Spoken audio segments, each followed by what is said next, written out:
नमस्कार दोस्तों, आज हम लोग अवधान के कारक फैक्टर्स ऑफ अटेंशन के बारे में अध्ययन करेंगे। यहाँ से बहुत सारे क्वेश्चन, जैसे एक बार सीटेट की परीक्षा में पूछा गया है कि उत्तेजना अवधान का कौन सा कारक है। तो उत्तेजना आपका अवधान का जो है आंतरिक कारक है। कौन सा कारक है? आंतरिक। कारक दो प्रकार के होंगे, बाह्य कारक और आंतरिक कारक। तो इस तरीके से आप उसमें समझेंगे। बहुत सारे कारक हैं जो आपके बाह्य कारक हैं, बहुत सारे कारक हैं जो आंतरिक कारक हैं। तो बाह्य कारक में जैसे अवधि है, जैसे आप देखेंगे कि अवधि मीन्स बहुत चीज़ें हैं जो बार बार आपके सामने प्रस्तुत की जाती हैं, नहीं बहुत समय तक उसको आप देख रहे हैं तो आपको अवधान में आ जाती हैं। और रुक रुक करके जो है जब आती हैं तो गैपिंग बीच बीच में हो जाए 4 दिन 5 दिन का, तो वो आपके ध्यान में नहीं आती है। तो अवधि का भी बहुत ज़्यादा प्रभाव पड़ता है कि किस चीज़ को आप ज़्यादा पढ़ने, जो बच्चे हैं कुछ चीज़ को मैथ में ज़्यादा समय देते हैं, फिजिक्स में ज़्यादा समय देते हैं, साइंस के बच्चे हैं केमिस्ट्री में ज़्यादा समय देते हैं, तो उनका उस पर ध्यान ज़्यादा होता है। जिस भी चीज़ में कम समय देंगे उस पर ध्यान उस पर कम होगा। आप अक्सर देखते हैं कि जो बच्चे साइंस वगैरह के होते हैं फिजिक्स केमिस्ट्री में ज़्यादा नंबर लाते हैं, और जो हिंदी या इंग्लिश सब्जेक्ट होते हैं उसमें कम नंबर। क्योंकि यही कारण होता है कि जिसमें ज़्यादा समय देंगे, ज़्यादा अवधि देंगे, जिस पर ज़्यादा ध्यान लगाएंगे, तो यह भी होता है कि भाई अवधि भी उसकी अवधान के कारक होगा। अगर ज़्यादा समय नहीं देंगे तो वह आपको अवधान में बाधा होगी। दूसरी विषमता। विषमता आप देखते हैं कि कभी कभी है ना कि आप देखें कि कोई विषमताएं होती हैं एक ही परिवार में।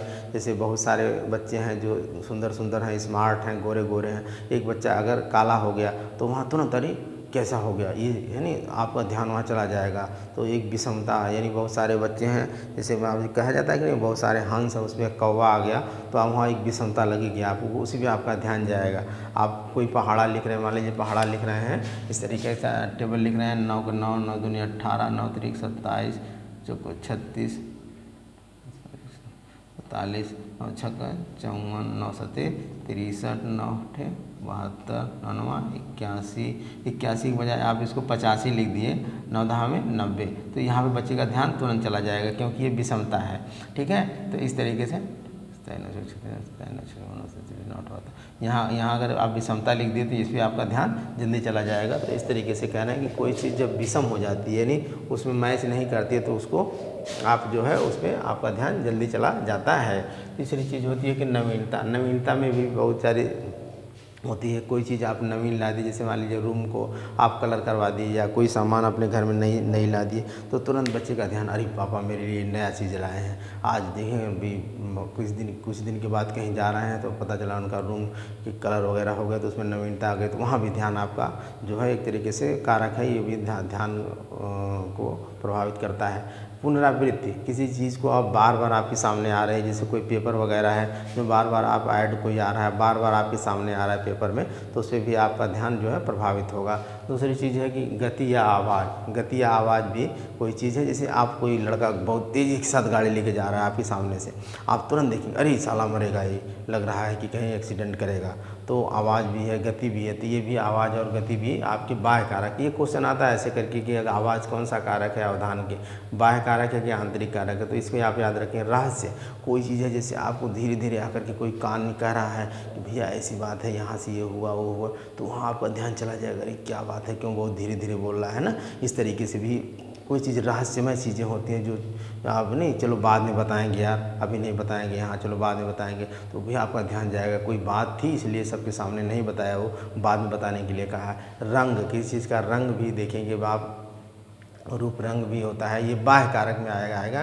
ये रूप रंग है, जैसे बहुत सारे एक रंग के हैं, उसमें कोई अलग रंग का है, चाहे मकान हो, चाहे घर हो, चाहे बच्चे हों, चाहे किताबें ही हों जो अट्रैक्टिव वगैरह होती हैं। विचित्र स्थितियाँ, कुछ स्थितियाँ भी होती हैं जो आपके लिए, जैसे मान लीजिए सभी बच्चे लंबे लंबे हैं और उसमें एक बच्चा छोटा हो गया, कुछ विचित्र स्थितियाँ से उसका रूप रंग विचित्र हो गया, उसके कान जो है नहीं हैं, या इस तरीके से उसकी आंखें बड़ी बड़ी हैं, या इस तरीके से एक तरीके डरावनी उसकी तस्वीर है। तो इस तरीके से विचित्र स्थितियाँ। आकार में भी वही बात है कि सभी एक आकार के हैं, कोई चीज़ अगर विचित्र आकार का हो, उसका कोई चीज़ बेमेल आकार का है, तो उस तरीके से यह भी बाह्य कारक में आपके आएंगे। आंतरिक कारक बहुत ही इंपॉर्टेंट है, ये सबसे ज़्यादा इंपॉर्टेंट आपका आंतरिक कारक है, ये इम्पॉर्टेंट है। आंतरिक कारक कौन कौन से होंगे?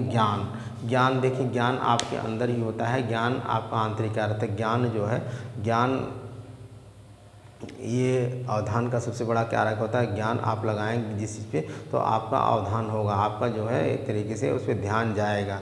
ज्ञान और रुचि, जिसमें आपकी रुचि होगी उसमें आपका ध्यान ज़्यादा लगेगा, अवधान आपका ज़्यादा होगा। जिज्ञासा, जिसमें आपकी जिज्ञासा होगी, कोई भी चीज़ हो जिसे जानने की इच्छा होगी, जो किताब पढ़ने की आपकी इच्छा होगी, जो कोचिंग जाने की आपकी इच्छा होगी, तो आप उसमें ध्यान ज़्यादा लगाएंगे। जो बुक पढ़ने की आपकी इच्छा होगी, जिज्ञासा होगी, उसमें आप ज़्यादा ध्यान लगाएंगे। संवेग, संवेग का मतलब आपके इमोशंस जो होते हैं, आपके ज्ञानेंद्रियों के आधार पे जिसमें आपके संवेग इमोशनल होते हैं, उस पर आपका जो है अवधान ज़्यादा होगा। किसी चीज़ को देखने के लिए, किसी चीज़ को सुनने के लिए, किसी चीज़ को स्वाद लेने के लिए, तो अगर उस चीज़ में आपका ज़्यादा संवेग रूप से भी आपका ये सब जो है आंतरिक कारक में ये पूछेगा। कई बार पूछा हुआ तो संवेग का आपका कौन सा कारक है अवधान के, तो आपका आंतरिक कारक है। उत्तेजना एक बार आया हुआ प्रश्न था, उत्तेजना कौन सा कारक, ये इंपॉर्टेंट है, सी टेट में आया होता, तो उत्तेजना कौन सा कारक है, सी टेट का आया हुआ क्वेश्चन है, ये इम्पॉर्टेंट है। तो यहाँ पे आप देख लेंगे कि उत्तेजना कौन सा कारक है, ये आपका आंतरिक कारक है। ठीक है। अस्थाई भाव, जो आपके आदर है, सम्मान है, ये जन्मजात होते हैं, इसको कुछ अर्जित भी होते हैं, आदर सम्मान जिस दूसरों से देख करके भी किए जाते हैं। अस्थाई भाव होते हैं, ये आपके आंतरिक कारक होते हैं। अवबोध, अवबोध का मतलब आपको किसी चीज़ का अवबोध हो, किसी चीज़ का ज्ञान हो, किसी चीज़ की जानकारी हो, तो ये भी आपके आंतरिक का। तो मनोवृत्तियाँ, आपके एटीट्यूड जो वगैरह होते हैं, जैसे दृष्टिकोण जिसे आप कहेंगे, किसी चीज़ के सोचने का तरीका, जैसे कोई फिगर बना दिया, कोई कला का लड़का है तो कहेगा कोई पुष्प का चित्र है, कोई ज्योग्राफी का होगा तो कहेगा कोई देश का नक्शा है, कोई साइंस बायो का स्टूडेंट है तो कहेगा कोई एनिमल या प्लांट का जो फिगर है। तो उसकी जो जैसा जिसका दृष्टिकोण होता है, ये भी एक तरीके से कारक होते हैं, अलग अलग सोचने का जो तरीका होता है। वंशानुक्रम, वंशानुक्रम क्या होता है, वंशानुक्रम आपका जो है ये आपके आंतरिक कारक होते हैं, जो पीढ़ी दर पीढ़ी जो है बच्चों में आते रहते हैं, उनके गुण, ये आंतरिक कारक होते हैं। मूल प्रवृत्तियाँ, मूल प्रवृत्तियाँ जो होती हैं आपकी, जो मूल प्रवृत्तियाँ होती हैं आपके के अंदर, जो जैसे आँख कान नाक जीभ त्वचा, जो भी सारी चीज़ें हैं, जो आपके खान पान रहन सहन, यानी सारी चीज़ें हैं जो आप जन्म से लेकर के जन्मजात चीज़ें होती हैं, वो प्रवृत्तियाँ जो होती हैं ये आपके आंतरिक कारक हैं। और इसमें एक वातावरण, वातावरण एक तरीके से समझ लें आप, वातावरण ये आपका बाह्य कारक होता है। अगर वंशानुक्रम आंतरिक कारक है तो वातावरण जो है बाह्य कारक होगा।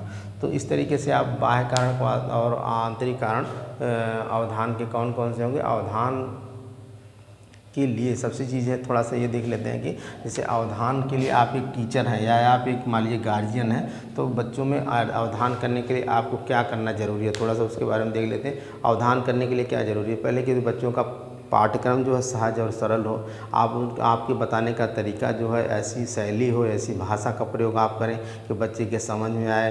बहुत कठिन से कठिन ना बताने का प्रयास करें, बच्चे की जो क्षमता है, जो योग्यता है, उसके आधार पे आप उसको बताएं।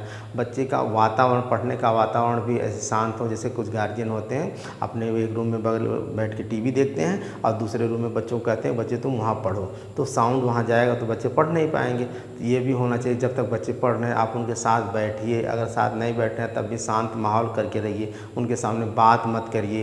तो ये सारी चीज़ें जो होती हैं, ये आप एक टीचर हैं या आप एक अभिभावक हैं या आप जो कुछ भी हैं, तो ये सारी चीज़ें हैं कि शांत वातावरण हो, ऐसे रुचिकर माहौल हो ना, आपको जो चीज़ें वो पढ़ना चाहता है वो आप उसी को पढ़ाइए। भाई चाइल्ड सेंटर्ड एजुकेशन है, बाल केंद्रित शिक्षा है, तो यहाँ पर भी आप देखेंगे कि उसके बच्चे को फोकस मान करके उसकी और ऐसा माहौल बनाइए। अगर लाइट नहीं है तो वहाँ लाइट का प्रकाश व्यवस्था कीजिए, है ना। ऐसे साउंड कहीं डीजे वगैरह बज रहा तो उसको बंद करवाइए, है ना। तो इस तरीके से उसको डिस्टर्ब ना हो, कहने का मतलब कि सहज हो, स्वाभाविक हो और आनंदपूर्ण वातावरण हो, और उसको डांटिए नहीं, उसको समझाने का प्रयास कीजिए। तो ये सारी जिम्मेदारियां हैं, ये सारे जो है जिसे आप अवधान करने के लिए क्या क्या करेंगे, ये सब चीज़ें हैं। और ये कारक आप देख लेंगे, कारक से बहुत सारे क्वेश्चन बनते हैं, ये बड़ा इंपॉर्टेंट टॉपिक है। अवधान का सबसे इंपॉर्टेंट टॉपिक अवधान के कारक, ये इंपॉर्टेंट टॉपिक था। इसमें बाह्य कारक, ये बाह्य कारक और ये आंतरिक कारक दोनों आप देख लेंगे। आज के लिए इतना ही, धन्यवाद।